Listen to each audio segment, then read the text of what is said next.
What is happening, my YT gang? Y'all already know what time it is. We are back with another one. And today, I'm coming on here, man, because we got to talk about what's going on up there in Cleveland. All right, now, as you guys know, Stavinsky, he done got on there and said a whole lot of things. And one of them things was that nobody in his lineup, especially when it comes to the QBs, are safe.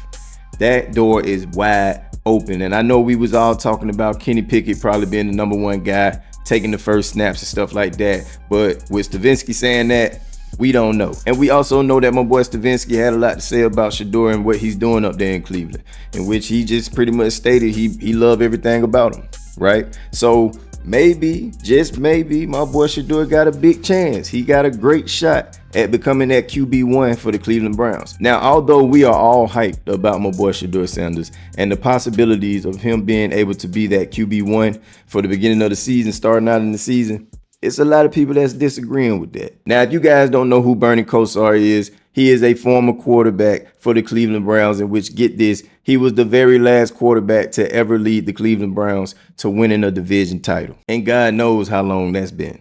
All right. But he had a lot to say about it. Now, one thing I will say is that he had a lot of complimentary things to say about Shedeur Sanders, in which he was pretty much talking about how he was really focused and locked in on Cam Ward and Shedeur Sanders when it came to this draft class. Those are the only two people that he was really locked in on. One thing he said about Shedeur Sanders that he really liked is the fact that he has that calmness when it comes to his feet and his body. He also said he liked his pocket presence, being the fact that he's not bothered or worried about getting hit in that pocket when he has the opportunity to sit in the pocket like he's supposed to.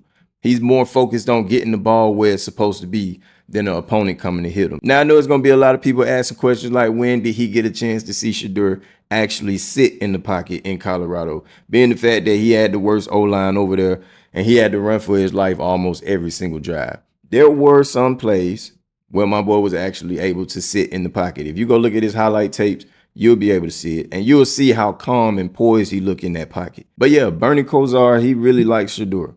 He really does. He didn't really get to study on Dylan, but he did say, you know, based off of him getting drafted early, he's pretty sure Cleveland really seen something in him. So I'm pretty sure he's going to be watching him now. Now, of course, he was asked the question about should my boy Shedeur Sanders or Dillon Gabriel start at the beginning of the season. And this is what he had to say. I don't want to say it. I'm going to let y'all look at it.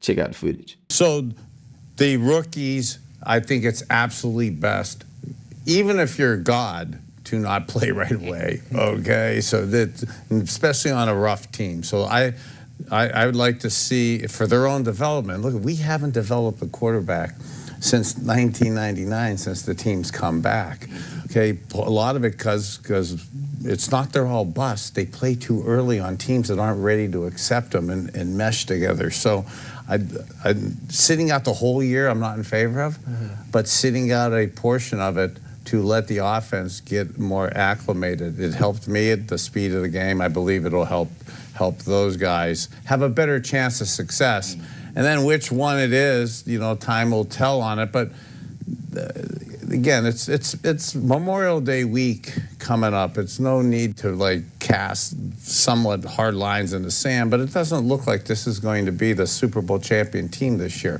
So it's not like every game is going to be life or death at the end of the year. So you're probably going to have plenty of time to see both young quarterbacks towards the end, middle to the end of the year. Do y'all kind of agree with what he's saying? Now, I'm not going to lie. I am a Shedeur fan, okay? And I want to see him win. But what he said kind of made sense a little bit. It has some sense behind it. That's all I'm saying, you know?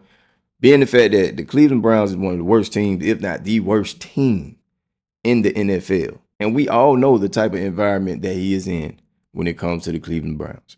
Yes, their line is better than Colorado, but at the same time, they are in the NFL and they're going against the best of the best. And you look at some of them defenses that's going to be coming at him, you know, you kind of want him to get used to the game speed before you just put him out there and throw him to the wolves. Now, there is a chance that he can just go out there and go crazy at the very beginning, just like my boy Jaden Daniels. There's a possibility. But, you know, at the end of the day, the main question is, do you want to put him out there early and see if he's capable of handling that type of pressure?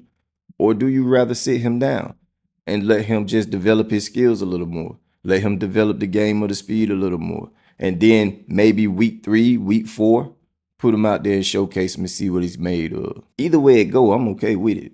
You know, just like I said in my previous videos, you know, he's looking like he's going to be that starter, but maybe in like week 5, week 6. But one thing for sure and two things for certain, if he's going to be that future quarterback for the Cleveland Browns, if he's going to be the face of the Cleveland Browns, you don't want to risk any injuries with him. But I don't know, man, what y'all think, man? Should they go ahead and just put him out there early, or should they sit him down and hold him back for a couple of weeks and put him out there maybe like week 4 or 5?